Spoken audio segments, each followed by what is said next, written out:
afternoon. Great morning, folks. Hey, this is Wesley, Virgin. Welcome to another Sunday mindset message here.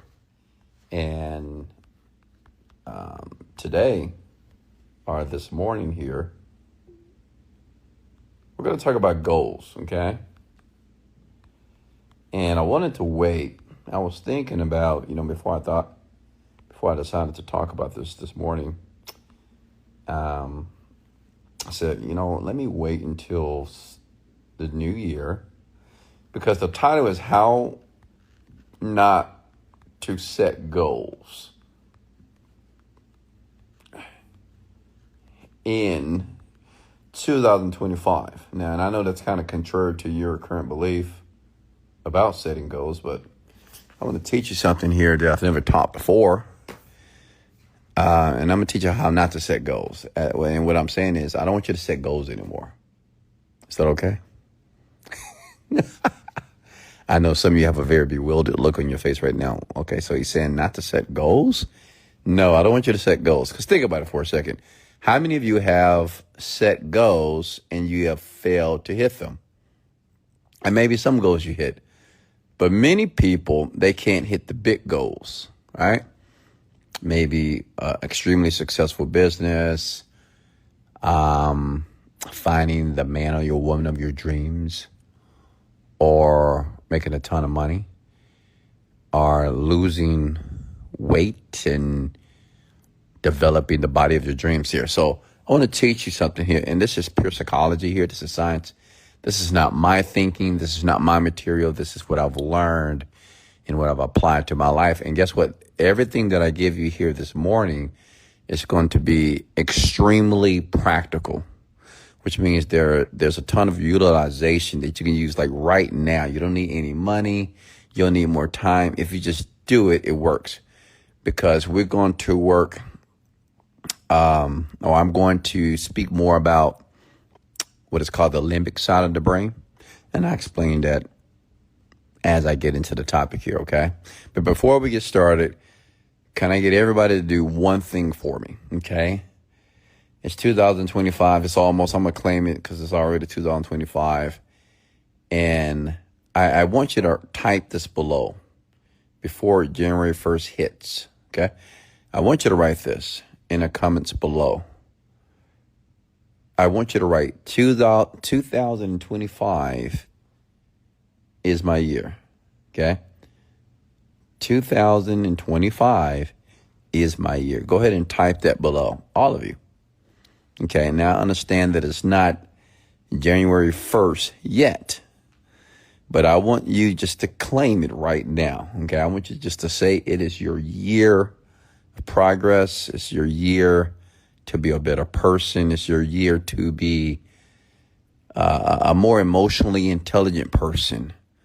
A person that can not just manage their mood, but you can manage how you feel and manage the words that are come out of your mouth and manage your reactions and manage your bank account, right? Manage on how you parent your children. I want you to write 2025 is my year, okay? And it's not about it is your year to be wealthy. It's your year to be rich. This is your year to ride on yachts around the world and fly around the world. No, it's your year to become the type of person that when you look in the mirror, you admire that person. I want you to be the type of person that when you look at yourself, you are genuinely proud of yourself, of what you have become, not what you have did. Okay? I don't care about what you have done, your accolades, your accomplishments. I want you to be proud of the person that you are. Okay? All right. So, if you're brand new to the mindset message here, I do this every Sunday. I am a self-made millionaire from Houston, Texas, and I do this from the top of my heart because I care about you and I love you and I just care about people in general. I don't like being around people. Let me get that straight. But I love helping people, and I've used this platform here on Instagram and social media to be able to do that over the past couple of years here. I've been fortunate enough to, like I said, I'm a self-made millionaire. I'm worth about $30 million here. Business is taking off. I'm in the digital marketing space. I'm now an app developer as well. I mean, I'm doing a lot of things, and I have a tremendous team behind me, much love. And I'm so grateful for Team Virgin Media. I have about probably 50 odd people that work with me directly and indirectly around the world that allow me to do what I do. Honestly, allow me, and they support my vision. They understand that my vision is important and it's necessary. And that is to provide information to the world in a way that you'll be able to manifest and get what you want, to live not just happier lives, but to live a life, a virtuous life, right? Live a life that you too will be able to make a contribution to the world, to do something great. But let's talk about how not to set goals. Okay? How not to set goals. Now, if you want to share this, share it. If you want to like it, like it. If you don't want to like it, don't like it. It's cool. Some of you have never liked my video. I don't know why. I think it's because of the black screen. But listen up, the black screen is not going anywhere. This is just my thing, okay? I'm the black screen guy. Call me that. So let me teach you how not to set the goal. Now, listen, how many of you, and I want you to be very honest with yourself. Like if you honestly want 2025 to be better, just better, more money, more love, people to treat you better. You want more influence. Maybe you want to manage your employees better as well. Be a better parent to your children, a better lover to your husband, a better lover to your wife. Have a better looking body, right? You want to look good without your clothes on. This is going to be very important for you to understand. How many of you, when you set goals, you write down the goals and say, okay, my goal is to make $1 million. My goal is to start a new business. My goal is to marry a beautiful, tall, handsome, dark-skinned man. My goal is to have a couple of children this year. My goal is to get a promotion at the job. My goal is to drive a brand new Lamborghini. My goal is to buy a beautiful Rolls Royce. My goal is to fly around the world and not think about money. My goal is to be financially freedom. Give me a thumbs up if that's you, if you've done that ever. When you wrote down your goals because you read it somewhere or you told somebody or someone told you, say, hey, man, just write down your goals. Okay? And listen, some of you have achieved some of that stuff. But how many of you, the goals that you've written down, a lot of them, they still haven't manifested. Okay? Like they still haven't manifested. You got all these goals written down, right? All the things you want to do, all the things you want to experience before your demise. But yet, it hasn't happened yet. Business is still it's not where it needs to be. Your body's not where it needs to be. Your level of leadership, if you are CEO of a company, is not where it needs to be. Maybe you're not the best father or the best mother of your children. And maybe you're not making great grades at school. You're doing terrible in college or high school, or you just feel down and depressed and disappointed because you feel that you're not making progress compared to other people around you. And that's all of us here. Well, listen, I don't want you to set goals. And I've utilized this to build a $30 million empire. I've used this to be an awesome father. I've used this to be just an extraordinary person here, an extraordinary man, while living on this planet here. It's allowed me to not just build several companies, travel the world, buy whatever car I want to buy. I'm literally totally liberated from any type of cult-like following, if that makes sense. Like, it can be religion, it could be someone telling me. Like, I'm totally liberated, which means is I am my own leader. Okay, I've gotten to the point that I lead myself, and that's what I want you to be. Which means in leading yourself means that when I tell myself something's going to happen or I need to do something, it happens. And I don't want you to set goals again. This is what I want you to do. You have to really understand something about the mind. Some of you know about the conscious and unconscious mind, but you may not know about the limbic system. Now listen, this is going to get a little bit technical here. The limbic system of the brain is, in layman's term, it's your emotional brain. How many of you know and realize that the things that you do and the decisions that you make is based off your emotions? Let me prove it to you. When was the last time you bought something and the reason why you bought it because it made you feel good? Not because you needed it, not because it was a necessity, because it just make you feel good. Ladies, you ever been to the mall and you saw something you like, you shouldn't buy it, be like, well, but I really love it, and you justify the purchase?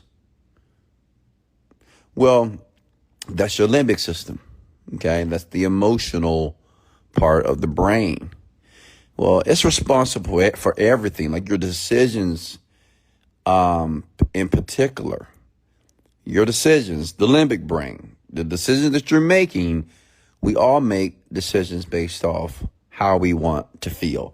People don't smoke because they like deadly poisonous gas in their body.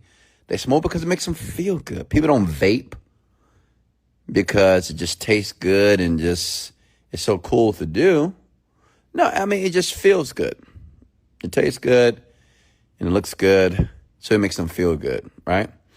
So remember that, like in drugs, that people don't take drugs because they just love putting cocaine in their nose or they love smoking weed. No. It just makes them feel good. Like people don't have sex because they just, they really want a baby. I mean, some people do, but people typically have sex because they want to feel good. They want to have an orgasm, right?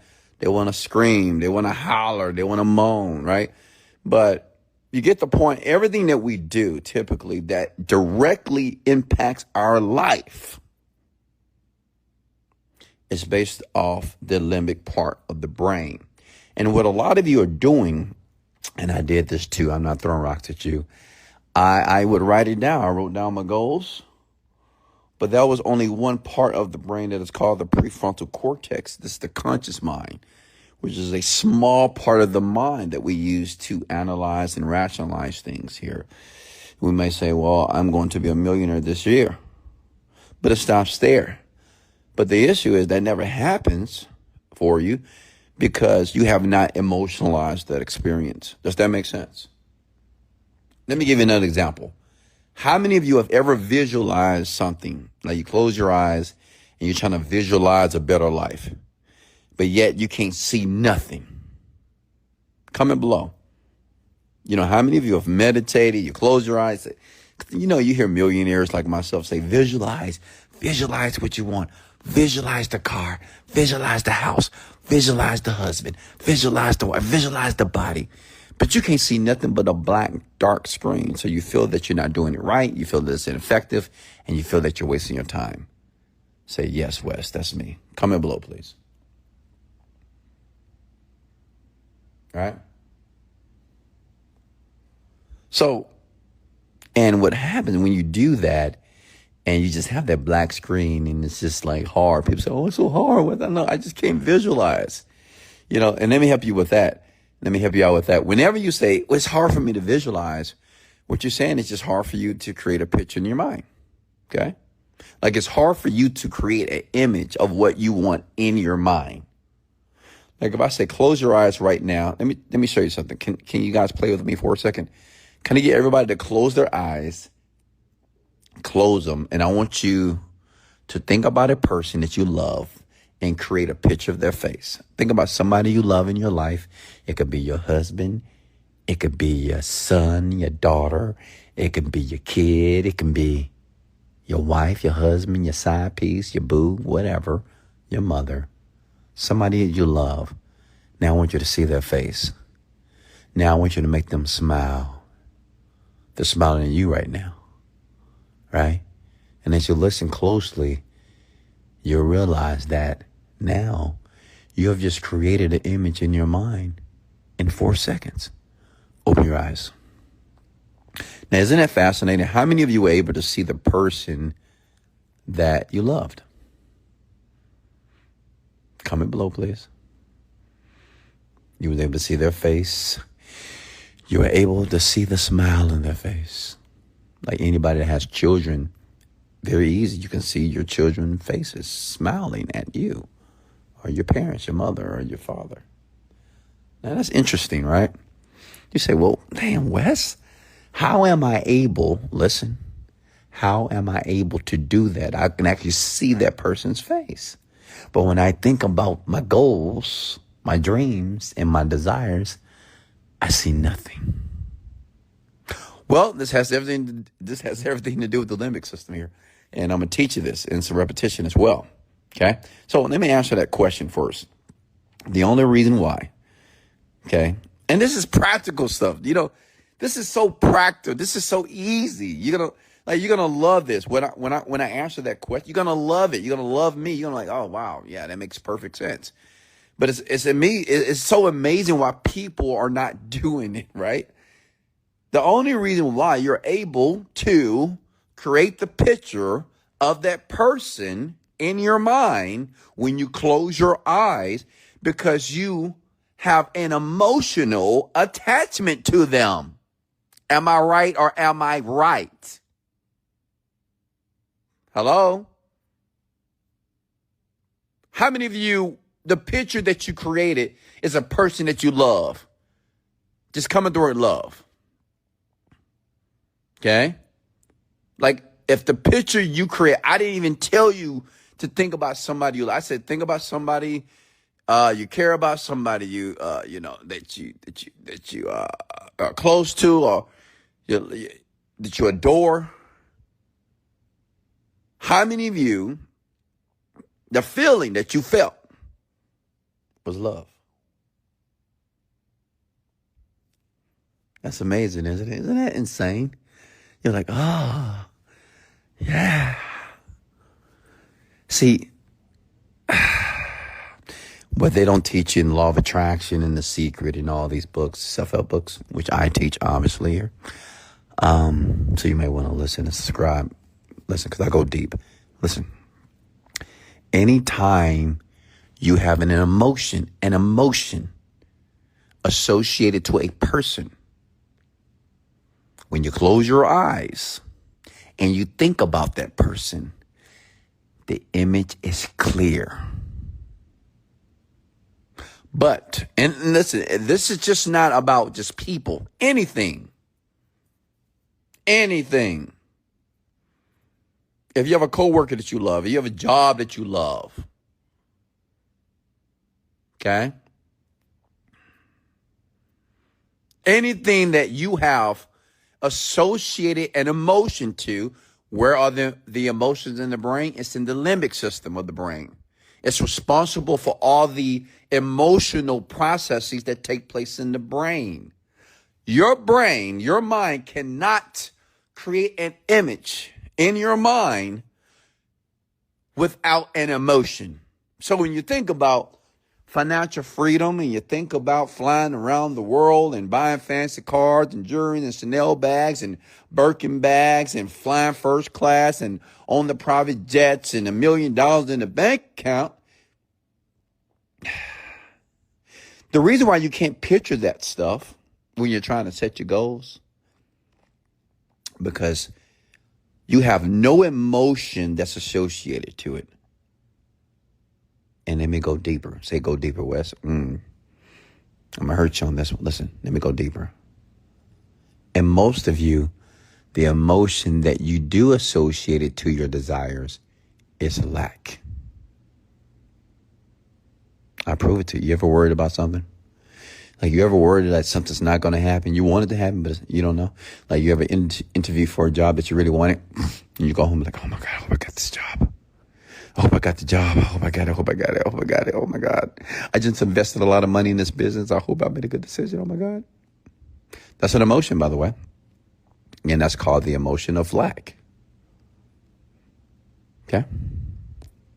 Lack. Like without. Am I making sense? Now, what do you think happens when you have an emotion of lack to something that you desire? Can anybody tell me in the comments below here?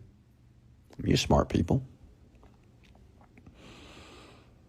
You know, whenever you want something so badly, right, and you're doing something to get it, you can be working, selling, working in your business, working within your company, whatever. Okay. But whenever you think about lack, it's an emotion. You feel like we use another word, worry, stress, anxiety. What happens? Well, those are debilitators of the picture that you're trying to create in your mind.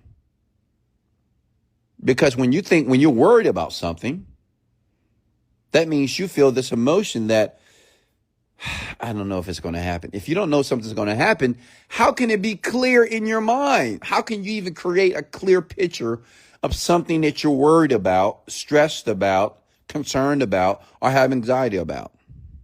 Are you with me? Okay. If you're with me, give me a thumbs up. I need to make sure that you're listening to me here. Let me go a little deeper. Look, listen. When I say not to set goals, or how not to set goals, what I want you to do is emotionalize the outcome. So instead of let me give you an example. Instead of saying that, I want a brand new car, okay, I want you to create the emotion as if you have the car.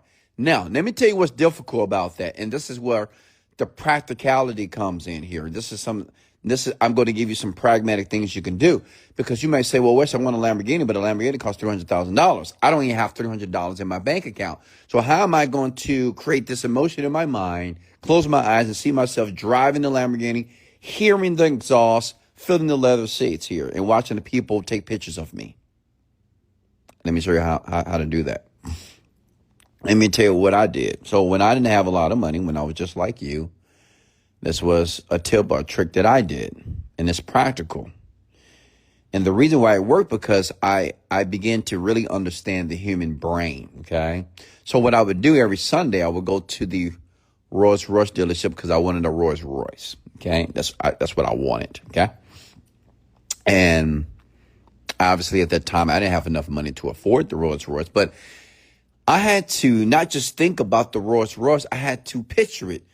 Now, to create a picture, I had to activate the limbic side of my brain, which is the emotions. I had to get myself excited about the Rolls Royce. The problem was I couldn't get excited because I kept thinking about, well, I don't have enough money. I can't afford that. I can't get that. Even though I wanted that, even though when I would see it, I would feel good, like, oh, man, it looks good. But it would look good, but it didn't look good as if I was actually in that experience. Okay, and that's the issue with a lot of you. Because you might see a fancy car, you might see somebody with a beautiful chain or, whatever. And you say, oh, my God, look at that. Oh, that looks good. Oh, I like that. I like that. Oh, I like your shoe. I like this. Oh, you're traveling. Okay, great. You may say, I want to be like you. But the problem is you never associate yourself in the experience. Let me teach you how to do it. So what I did is every Sunday, I would drive my 1988 Honda Accord. I was like 29, 30 years old at this time. Broke. As in, I just didn't have a lot of money, okay? And I'm driving to the dealership here in Houston, Texas, Post Oak, Rolls Royce, and Bentley, right by the Galleria if you live in Houston, Texas here, okay? Now listen up. You might want to share and like this. I went to the dealership, okay? I parked my car, and I went to the dealership, and I will look at the car. Now, why was it important for me to look at the car instead of looking at the car on the internet, just pictures on the internet? Because I had to have a visual response to the car to activate the emotions. Not only did I look at the car, I need to have a kinesthetic. It's called kinesthetic. A kinesthetic. Kinesthetic means to feel, okay? But I had to activate the kinesthetic part of my existence, which is feel, and I had to touch the Rolls Royce. Now, let me explain what is happening here. Listen, when you touch something and you look at something, now you are associating that experience in a way that you're able to create this image in your mind, okay? But if you just see somebody else drive it, if you see it on the internet, you watch it on YouTube, you may see it, but it's so far away.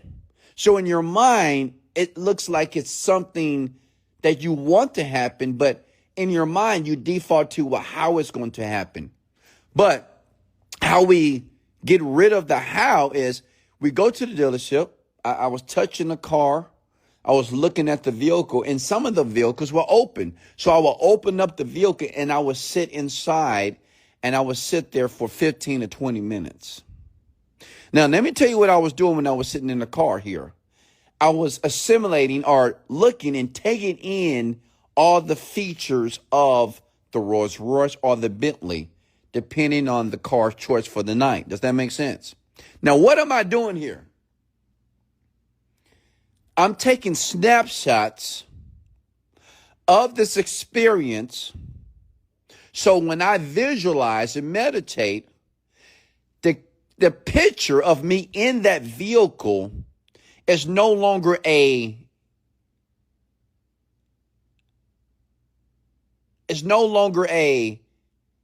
mythical illusion, like something that I'm just trying to conjure up in my mind without having the actual experience. Does that make sense? And that's what a lot of you are doing. You're trying to imagine yourself in dream cars and traveling the world and having successful businesses. But it's very difficult to do that because you've never been in that position. Now, listen, even though I didn't own the car, because you may say, well, Wesley, you're going to the dealership, but you don't own these vehicles. And you get inside of these vehicles, but they're not yours. But what you need to understand about the brain is your mind doesn't know it's not yours. It just knows that you're sitting in the Rolls Royce. It just knows that your hands are on the steering wheel. You can smell the leather, right? The scent from the furniture, from the leather, right? Okay. You can see the color of the vehicle. So your brain feels as if, well, this is your car. Because you are experiencing this vehicle and you're activating all the five senses. You can smell the leather.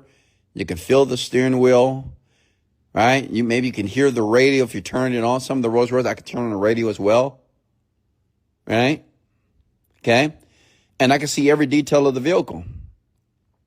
Now get this, the longer I stayed in the vehicle, it helped me to visualize and emotionalize that experience. Are you with me? Give me a thumbs up. I don't want to go over your head here. Listen, I don't set goals. People ask me, what's your goal? You know, what are you setting goals for the new year? I don't set goals. I emotionalize them. Okay? Let me say it again. Wesley Virgin does not set goals. I emotionalize them. If I can get myself to feel something about what I want, feel good, not feel lack, not feel worry, but feel good about something that I want. If I can feel love about something that I want, it will come to me faster. Are you with me?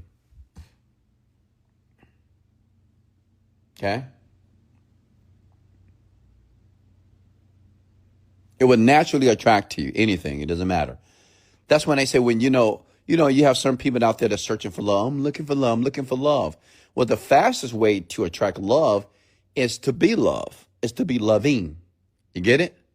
Like once you become a loving person, then people who are loving will attract to you naturally. But if you're out there searching for love and you can't find it, you keep finding bullshit, women, men, you keep finding the wrong person, it's because you're the wrong person. But you've never thought about it that way. You just think that it's other people's fault. So like, well, it was them, I gave them everything and I did everything right and da. But you don't really, and you keep attracting the wrong person. Well, a person that consistently attracts the wrong person in their life, well, it's because what they don't want to admit is they're attracting themselves, a part of themselves. that exists. Okay?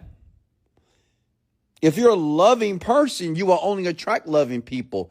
And if you meet a person that's not loving, you won't even deal with it. Like, you won't even waste time. Does that make sense? You won't waste time at all. Are you with me? Listen, I talk about that you need to put yourself in an environment of success. Okay? So, listen, like, if you don't put yourself in an environment of success, how do you ever expect to be successful? Many of you want to hang around your piss poor, destitute, lazy, lethargic, fun friends.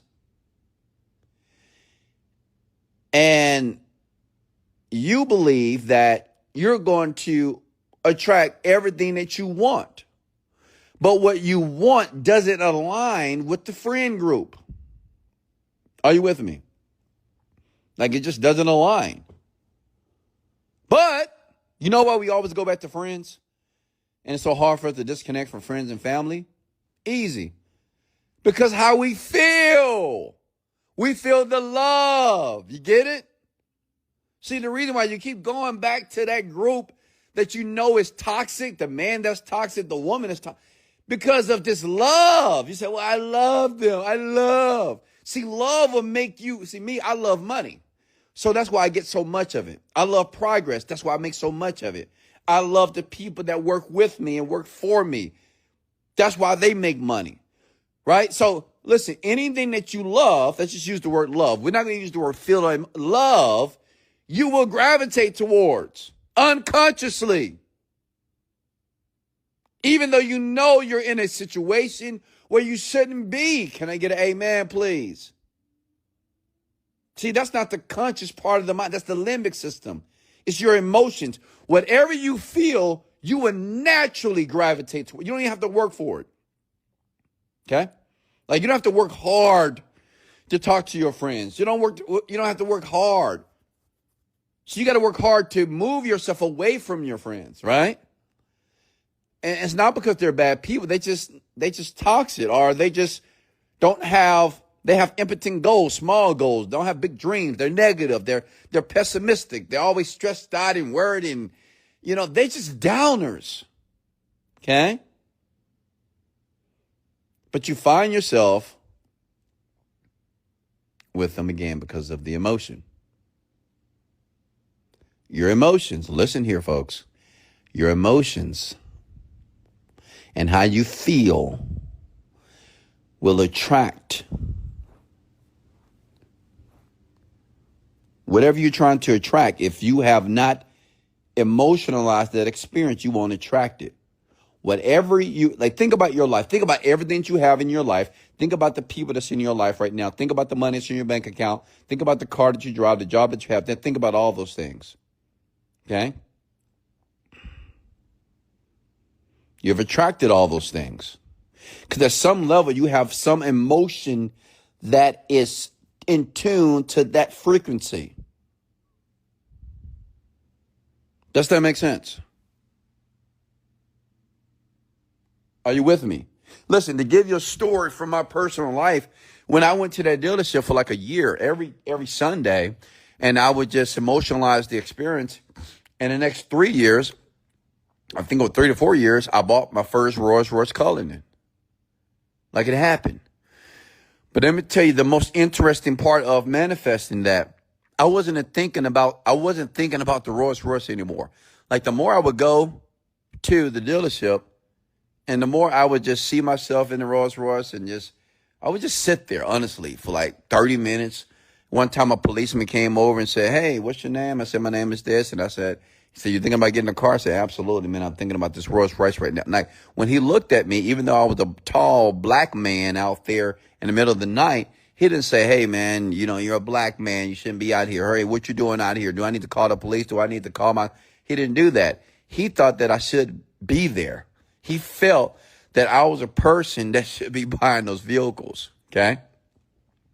And the reason why, now listen, this is going to be a little deeper for you here, because the more I would visit the Rolls-Royce Bentley dealership, my identity was changing. See, I was no longer a Honda guy. I was no longer a Ford Taurus guy. I was no longer a Ford Explorer guy. Like my posture, how I carried myself, my mannerisms began to change. Let me give you another example. So I want a nice, huge mansion here. So what I started to do was I started to go to a gated community here in Houston, Texas called Royal Oaks. I would go in the back. I would get out of my car. I would park it somewhere far, and so no one will ever know that I drove that, because that was a car of the past. Okay, so I would walk around the neighborhood, and I found one home that they were building. Listen, I would go in that home every day, no lie, and I would sit on the balcony, and I would tell myself stories of me and my family in the moving room, me and my family in the pool, hanging out, bringing over friends, laughing, barbecuing, watching the 100-inch screen TV. And I did that every day, by the way. And what was happening was, and it was unconscious. Unconsciously, my identity was changing. Now, what do I mean by identity? Identity is just who you think you are. Like if I say, who are you? What is the first word that comes to your mind? Because who you are, it's not about what you say. It's just about how you act, your mannerisms, your behavior, your choice of words. Does that make sense? The decisions that you make. So when I will put myself in these experiences, and why am I doing this? Because I'm working on emotionalizing. I'm not thinking about setting goals. I stopped setting goals at the age of 29, by the way. I didn't set goals anymore. I did was, it's a process of immersion. I was emotionally, I was immersing myself in emotionalizing myself with the outcome of everything that I wanted, by putting myself in the vicinity of those things. And guess what? You can do it. We all can. We all can find a rich community and drive our cars in the community and walk around. We all can go to a dealership that we want to buy a car and act as if you're buying a car. Go there after hours and just walk around the dealership for 30 minutes and look at the cars and talk about how you're going to put wheels on. You're going to put 10 on this car. You're going to buy this car for your wife, this car for your husband. You can get in the back of the car. Like, we all can do this now. Does that make sense? So the more I did that, okay, my identity shifted. Many of you know the word paradigm shift. Like, my paradigm shifted. You know, you may say, well, how do you know? Because I stopped thinking about the big house. I stopped thinking about the Rolls Royce. I stopped thinking about the money. I stopped thinking about everything, because I was him. Like, I was the man that had those things. My mind and my brain, because of these practical things I were doing, just going to the rich communities every single day, going to the Rolls Royce dealership every single week. My brain, my mind thought I was actually that person. Are you with me?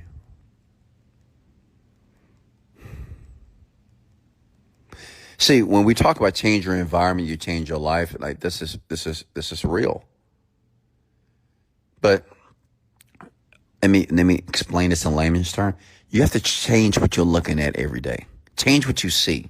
Some of you, when you wake up and you go about your day, you see the same thing. You see the same people. You hear the same thing. You touch the same thing. Well, you got to change it up. Come with the word, change it up. You must change it up. Why? You need to see something different, because, see, what you're looking at and what you see, you're not paying attention on a conscious level. But unconsciously, it is creating and it is solidifying beliefs. Okay? Beliefs. Such as, well, how am I going to do that? How is this going to work? Well, maybe I'm too old. Well, I tried to do that in the past. See, what you don't realize, even that language, I know if you use that type of language, I know the environment that you're in. You're in a very negative one. That's obvious. I know who you're listening to. You're listening to people like yourself. Because rich people don't talk like that. Wealthy people don't talk like that. Hello? Like whenever someone's complaining and whining and bitching, I know they're around people like themselves. I know you're not listening to rich people. You may be listening to rich people for 3 minutes on the internet. But predominantly, you're listening to people like you on the internet that you relate to. And that's another thing. We naturally, as human beings, want to be around people that we relate to. Oh, I relate to that story I saw online. Oh, I relate to experience. I relate. Relations don't make you rich. Just because you relate, it's not going to be a transformational experience in your life. Okay? You got to see something different. Come at the word, change it up. If you have your furniture a certain way in your home, change it. Like move it around. Honestly. This is called a pattern interrupt in psychology. Because you have to start to not get rid of negative thoughts. You got to distort them. That means, listen, if your couch is a certain way and it's been that way for the last, 10 years, change it up. Move that couch to the left, to the right. Move the sofa to the left a little bit. If you got a dining table, turn the dining table around. Move things around. Listen, this is what I used to do because I wanted money. And I wanted to build my relationship with money. And I wanted more money in my life. I went to the bank. I got 100 ones. And I put 100 ones all over my apartment.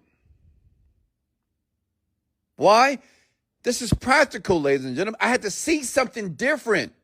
What you don't realize that the majority of your decisions is from the limbic system, which is your unconscious, your emotional mind. But you're not paying attention because you're unaware.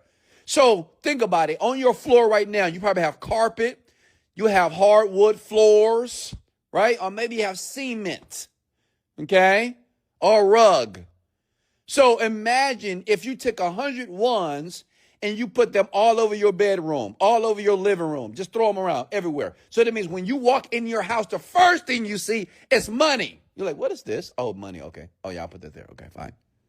And say if you see it for a year, you walking on money every day.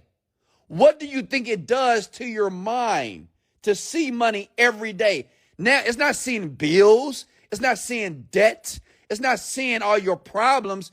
You're seeing money. Like you're actually seeing this. And you can physically touch it every day. Can I get an amen? Listen, this is why I'm so successful, because I did it. Okay? Like I put money all over my apartment. I used to stay in an apartment here in Houston, Texas. It's called Sage Apartments. And I put 100 ones all over my apartment. And let me tell you something. People thought I was crazy. They'd be like, why you have money all over the floor? I swear to God, every time somebody would enter, say a woman would enter my house, why you got all this money over there?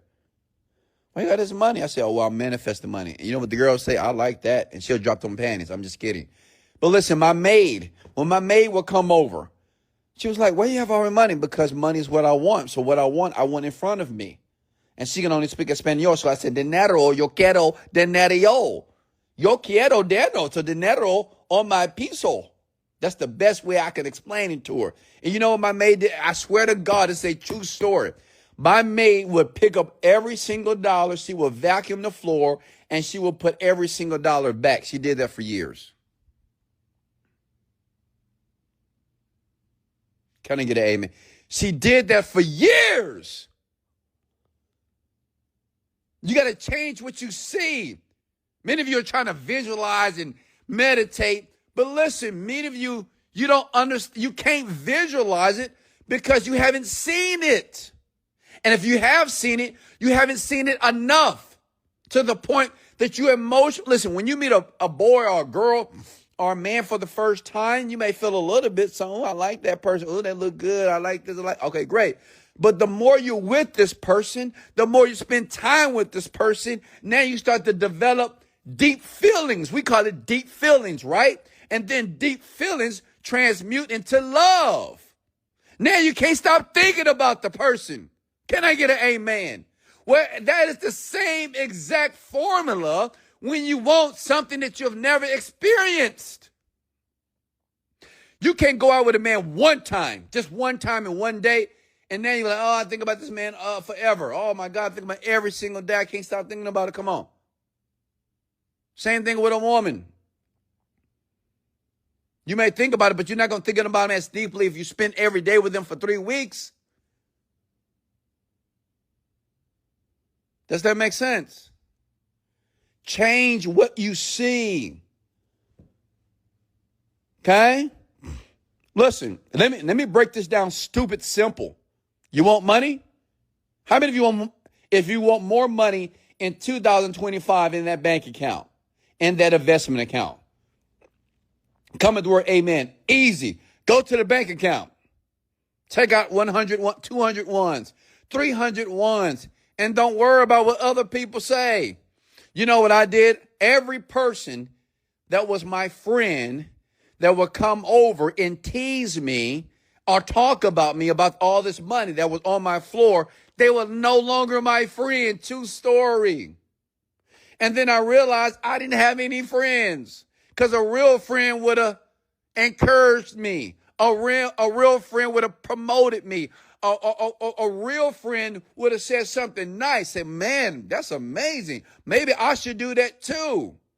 So that was easy for me to separate from these people because they didn't understand what I was doing and I was making progress and they wasn't. And at that time, I didn't want to be around people who weren't making progress. Even today, I don't want to be around people who are not willing to make progress. Okay? It could be my significant other. If my woman, she's not willing to make progress, she's no longer my woman. Even my children, they're not willing to make progress. They're still my children, but I need them to be far away from me as humanly as possible. I can't spend a lot of time with them because I'm about making progress. I'm about evolving. Does that make sense? Hello?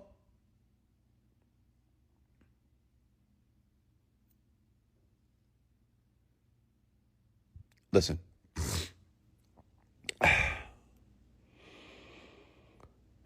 I don't want you to set any goals in the new year, okay?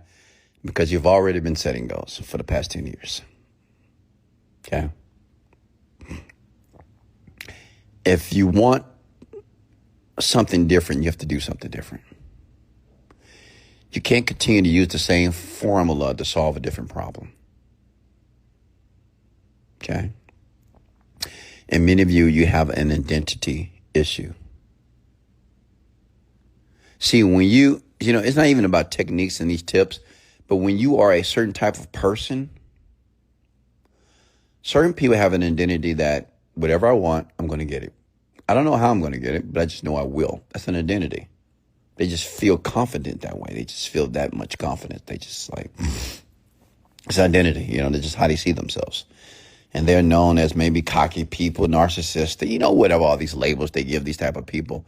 But yet these people typically get what they want, right or wrong.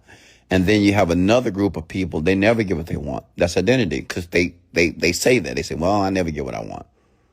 And why this always happens to me. That's identity. Which identity would you like to have? See, there's only two. It's a loser identity and it's a winner's identity. Losers, well, they always complain. They just always just like, oh, why this happened to me? Why this and why this and why this and why this and why this? That's just a loser. That's an identity, by the way. That's identity. That's how they see themselves. So that means it doesn't matter how hard they work, how many books they read, how many podcast episodes they listen to of Wesley Virgin. It doesn't matter because they don't see themselves as really succeeding. They don't see it. See, keyword, see it. See, a person that sees themselves as becoming the person they want to be, they're willing to do what it takes to do it. So they'll go to the bank and get all the money and put it all over their floor. They don't care. They'll go make a vision board. That's the next one. A vision board. Like, this is just self-explanatory. Like, if you want something, like, people put pictures of their family. You know why people put pictures of their family in their household? You ever thought about that? Like, why do people put pictures of their family on the walls? Picture of their kids on the stand. Picture of their, pictures of their children on the mantle. The parents, their girlfriend, their boyfriend, together with their dog, right? Why do people do that? All over their house. You know why? Because it makes them feel good. It makes them feel love just looking at it. So it's like putting love all around the house. So it means everywhere they walk, they can see their children's beautiful face. They can see the mama's face. They can see their, oh my God. Oh yeah, I love my dog. Oh, that's my dog. That's my baby. Oh my God. That's amazing. Well, that's why people do that, because they want to feel love. And they know when they look at the picture, they automatically feels love. It's a trigger. It's called an anchor. I'll talk about that in another episode. But imagine if you created a vision board. You know what a vision board is? Listen, you know what a vision board is? I know some of you got affirmations. Affirmations are cool, but let me tell you this. Images are much better. What I did was I went further. I have 5 vision boards. They're in my room, by the way, and I'm already rich, but I want to be richer. Why not? Listen, so what I would do, I went to my computer and I would print out everything that I wanted. Like the things that we want are usually tangible things, okay? Now, if you don't know, if you're the person that's still stuck on, well, I want to be financially free, I want to be happy, you need to wake the fuck up, okay? We're not trying to be financially free. We're not trying to be happy. We're trying to get stuff. Why? Because stuff make us happy. If you're able to take a trip to Paris and spend $100,000, would that make you happy or sad? Would you feel financially free? If you didn't have to go to your job tomorrow morning, but you can board a plane and go to the Bahamas or go to Bora Bora with your boo and make love in that beautiful water, I mean, that will make you feel good, make you feel happy. So that's when we get it twisted. We all want stuff because we know stuff makes us happy. It makes us feel good, period. Okay? $1 million in your bank account versus $1,000 in the bank account. Which one is going to put a bigger smile on your face? $1 million, obviously. Okay? So we want stuff. But you, and I'm talking to you, you need to determine what stuff you want and be okay with it. Like, there's nothing wrong with it. Don't get on my mindset messages and on my rants talking about, well, Wesley, I don't really care about stuff. I'm not like a thing person. I don't really care too much about things. Okay, if you don't care too much about things, then why do you need money? Well, because I want to give it away. Oh, don't worry. It's already gone. Don't worry about it. You don't need to give it away. Somebody else will. Some of you, that's how you speak. Well, I just want to make a contribution. I just want to save the world. Well, I just want to help other people. Help yourself first. Help yourself. I help myself all the time. That's what I get what I want. Because I help myself first. Help yourself first. Get the car of your dreams first. Then you go buy somebody else. Listen, I could not buy my daughter, my son, and my parents their cars or their dream cars until I bought mine. And I bought 4 of them first. I bought 4 dream cars. Then I bought my daddy a car, then my mama a car, then a daughter a car, then my son a car. Me first. Help yourself first. It's nothing wrong. Let me make this very clear. It's nothing wrong with wanting things. I'm sick and tired of hearing this word. Well, I'm not a materialistic person. You got material on your body. You're not walking around naked. You got clothes on. You got panties on. You got boxers on. You got socks on. You got makeup on. What are you talking about? You're not a materialistic person. Well, what do you drive then? You driving something. Where do you live? You have a bed? You got sheets? You are a materialistic person. We all are. We are all materialistic people. I want you to understand that. I don't want to hear this bullshit about, well, I'm not a materialistic person. That thing's not important to me. It is. Everything that's around you, that you utilize, that you involve yourself with, contains material, by the way. Okay? You are. So you need to find out what you want. Like before you can go to your computer tonight, because I want you to do that today. As soon as this rant or this message ends, I want you to take your butt, pull out your computer. You don't have a computer? Go to the library. It's free. Okay? Get behind the computer. Go to a hotel. Get behind the computer. And I want you to print out the things that you want. What do you want to drive? Where do you want to live? How do you want to dress? Where do you want to travel to? Where you want to go? What type of schools you want to put your children in? Hello? I want you to do that today. And what I did in my small apartment, I printed out, because of the ambitious man that I am, I printed out almost 100 to 300 different photos. Listen, let me give you a picture of what my apartment walls look like. I didn't have walls. Honestly.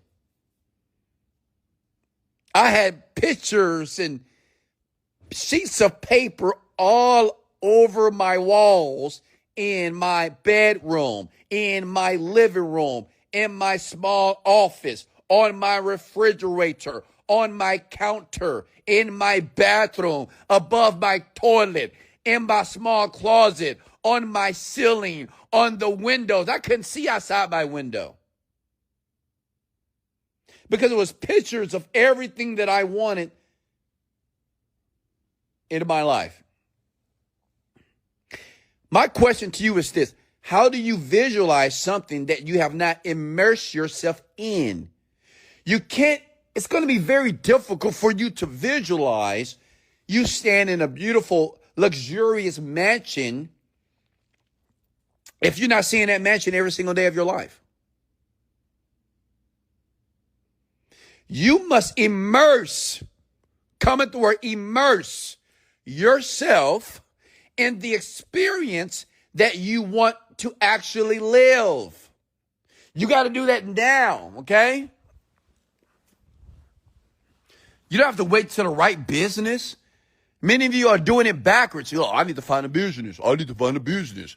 I need to start a business. Yeah, I need to do that first. I need to sell something. I need to be an internet marketer. I need to understand what AI is. I need to get into crypto. I need to get in for. No, you need to immerse yourself to become the person that you need to be. So once you get the vehicle and the mechanism to do it, it's easy. If you're not the person that you need to be, it doesn't matter what vehicle that you're placed on, you will fail. You will have a flat tire every single time. You'll have an accident every single time. And instead of fixing the car, you'll find another vehicle to get inside of and say, well, let me try this car. Let me try this vehicle. Well, let me try this. But you're just a bad driver. Coming to where I'm a bad driver, Wes. You are. Like, honestly, you're just a bad driver. Let's go! You're a bad driver, big head. You're changing cars, you're changing opportunities, you're changing jobs, you're changing a spouse, you're changing you're changing your friends, but you're a bad driver. It's you. It's not the business. It's not the opportunity. It's you. It's probably not your girlfriend.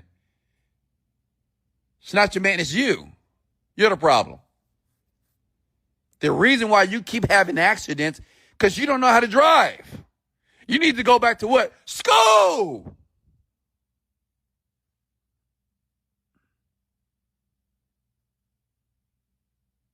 You need to go back to school. Going back to school means you need to go back to the basics. You know what the basics is? Going to the bank, getting 100 ones, putting all over your house because you want money.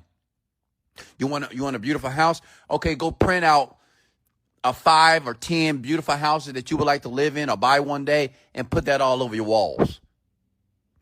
You want a beautiful car? Okay, go print out all the cars that you want to buy and put them all over your walls. And go to that dealership every single week, one time a week. You want to take vacations around the world? Okay, print out 10 vacation spots that you would like to travel to. Print them out. Put them all over your walls. You know what I've learned from basketball players, some of the greatest? Some of the greatest basketball players that are in the NBA right now, they do very well. If you go back to their childhood room, their room is immersed with Kobe Bryant, Michael Jordan, like pictures everywhere. You ever saw a kid's room? Like maybe a famous basketball player. You can see some of these documentaries online. Even LeBron James, his room had Kobe Bryant everywhere, Michael Jordan, like everywhere. So they will wake up to it. They will go to bed to it. And most people spend a lot of time in their room, especially if you're young. So if you're in your room and you're seeing all these pictures of Michael Jordan, Kobe, it's like you're dreaming and you're visualizing yourself as if you're playing with them or playing like them. They did a study that said most children that do very well, it could be a sport, business, or whatever, when you go back to their childhood, their room is immersed with the person who they eventually become. Tiger Woods, posters of golfers all over his wall when he was a child. So my question is, why not do it now? Some of you lay in your room, lay in your bed. Your walls are bare, white. Maybe you have a little decor. Many of you are so, it's so important for you to get your decor. Well, it's not going to match with my decor. It's not going to match with my decor. It's not going to match. Well, everything that you have in your room is from IKEA. Everything you have in your room is cheap. Who cares? It's cheap. Yeah, but it's chic. It's cheap and chic. Who cares? If you spend a lot of time in your room, and most of us do, we spend about, 7 to 8 hours or 10 hours in our room, even if you have a job, because most of us, when we work, we go home, we get into bed, and we relax. But the problem is you pick up that phone.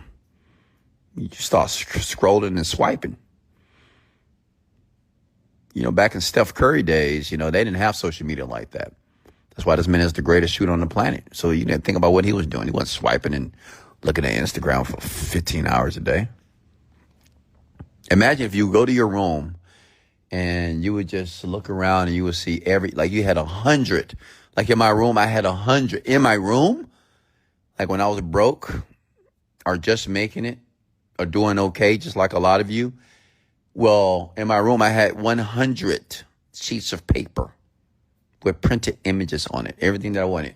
So it didn't matter if I looked to the left or to the right or even on the ceiling. I saw it all. On the ceiling, I had about $100 bills. This sounds crazy, right? But in hindsight, it made perfect sense. I would get a $1 bill and I had 100 of them. And I would tape it. It took me a long time to do this, but I wrote on each $100 bill, I said $1 million. Because I needed to convince myself that I was a millionaire because it was hard. I was like, how do I convince myself that I'm a millionaire? Well, every time I wake up, I saw $1 million. So I was programming myself. Oh, $1 million, $1 billion, $1 million. I'm a millionaire. I'm a millionaire. So the next thing is the repetition. Like anything, listen, anything that you repeatedly see or hear, smell or touch, it is imprinted inside of the unconscious part of your mind. It's an imprint. That means it's there forever if you see it enough. Like many of you, when was the last time you said your ABCs? But if I ask you to say it, you can say it. Why? Because it's imprinted. There's a file in the unconscious part of your brain that would probably never go away. That has like ABCs, and you will repeat them even though you haven't repeated your ABCs or the alphabet in the last 5 to 10 years. It's crazy, right? You say, yeah, how's that stuck in my brain? Well, when you was a little kid, your mama said A, B, C, D.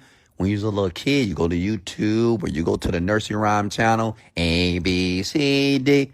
Yeah, you heard it a million times. So think about if you just saw $1 million every day when you woke up for a year. Every day you wake up, $1 million, $1 million, $1 million, $1 million, $1 million. Like you're not even thinking about it consciously, but you keep seeing $1 million, money, money, money, $1 million, money, money, money, $1 million. You turn to the left, you see houses, every house that you will own. You turn to the right, you see every car that you will own. Can I get an amen? Does that make perfect sense? Now watch this. Now this is this next question. It's going to decide your fate. It's going to decide the difference between the people that succeed and the ones that don't. And 98% of you are not going to succeed. 2% of you will. How many of you are actually going to do what I just shared with you today? Not tomorrow. Today. Now, think about I want you to notice what's happening in your mind right now. Oh, no, I got something to do. Well, no, I can do it later. No, I can't do it right now. I got my kids. I got this. I got this. I get this. I can just hear the excuses.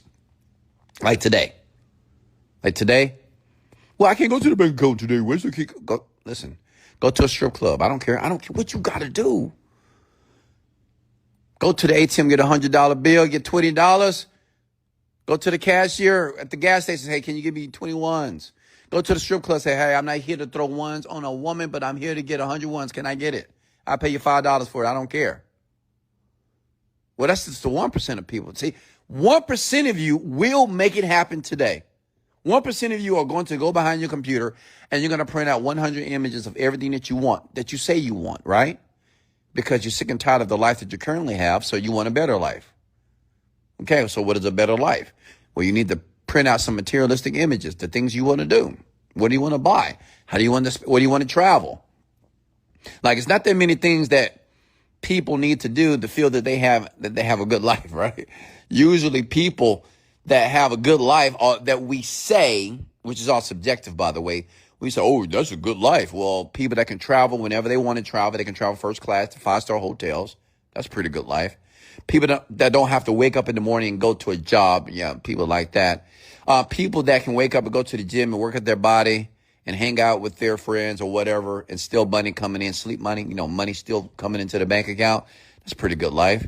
The people that can not just buy cars for themselves, they can buy for their parents, their children, or anybody they choose to give. People that can just give random money to random people if they want to. It's a pretty good life, right?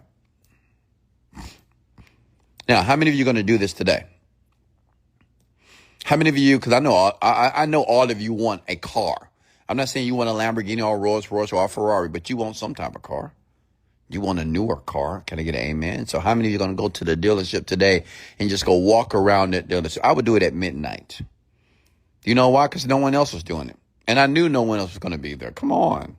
They call it the 1%. That's why they say the 1%ers. Jim Rohn says 97, don't follow the 97%. He said, give it the 3%, because the 97%, they're just bullshitters. They're going to say, oh, yeah, I'm going to do it. And they're not going to do anything. They're not. I invite you to be a 3%er. Like, how many of you are going to do that? Go to the dealership that you want and you can look at your car. Look at the car that you're going to purchase. How many of you are going to go to the gated community today? Today, not tomorrow. Today. How many of you are going to do it? I'm just curious. Whatever you want to be in life. You want to be a doctor. You want to be a nurse. You want to be a lawyer. You want to be I don't know. So what are you going to do to the achievement of that goal? Are you going to go to your computer and print out some docs? Say, I am a doctor now. I don't know. Are you going to go to Amazon and buy you a white coat and put the white coat on in advance and say, I am a doctor now. I embody it. I don't know. Are you?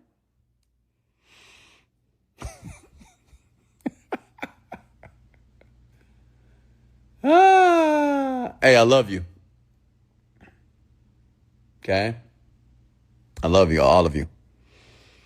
I don't know who's going to do it, and I don't care because I've already done it. Today, I'm going to meditate. I'm going to work. And then I'm going to work. Then I'm going to meditate. I'm going to eat. Then I'm going to meditate and work and I'm going to eat again. And then tonight, I'm going to be on the Millionaire Midnight Rant. Repeat. Whatever you repeat is what you're going to reap. Whatever you repeat is what you reap. Okay? Whatever you repeat. Whatever you listen to in the morning, that's going to start your day. When I woke up this morning with my woman, we meditated together. Then I meditated again by myself. Then I listened to some motivational audio. I listened to some psychology stuff on YouTube. First thing I do. I don't check social media. I don't check emails. I don't check anything. I listen to something that's going to condition, groom my mind for the man that I'm becoming. I'm a great man now, but I'm going to be greater. Does that make sense? I don't want you to set goals any longer. Okay? I want you to embody them. I don't want you to set goals. I want you to embody the goals. Because that's just how the brain works. You have to emotionalize it. You got to begin to love the things that you want. You got to love it. You got to love it that when you close your eyes, that's all you can think about. If you want to be a famous artist, a famous rapper, when you close your eyes, you should be able to see yourself winning Grammys. Go buy a Grammy on the internet. You can. Buy a Grammy, a fake one. Take a picture of yourself. Put it on the vision board and say, I am a Grammy Award winner. Yeah, people going to talk about you. They're going to say you're silly. And they say, that's fake. That's not real. Those are the people that you got to get rid of. You get it? I want you to understand this. I'm going to let you go. Rich people are not understood. And you're not supposed to understand rich people. But everybody wants to be rich. But rich people, well, they're not understood. They're very just interesting, weird people.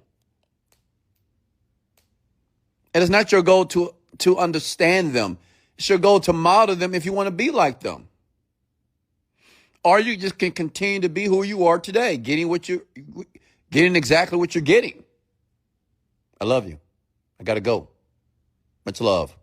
This is Wesley, $1 Billion Virgin, and let's go. Hey, hit the like and share button as well. If you want more podcasts, go to Google, type in Wesley, $1 Billion Virgin podcast. You can download Spotify and Apple Podcasts. Also, I have an app, Manifest AI. It is rocking and rolling right now. We're up to 1,000 plus downloads every single day. We're helping so many people. Just go to Apple Store, type in Manifest AI, elevate your goals. Download it for free. Check it out. If you want a easier way to condition your mind for the person that you want to be. Much love and let's go.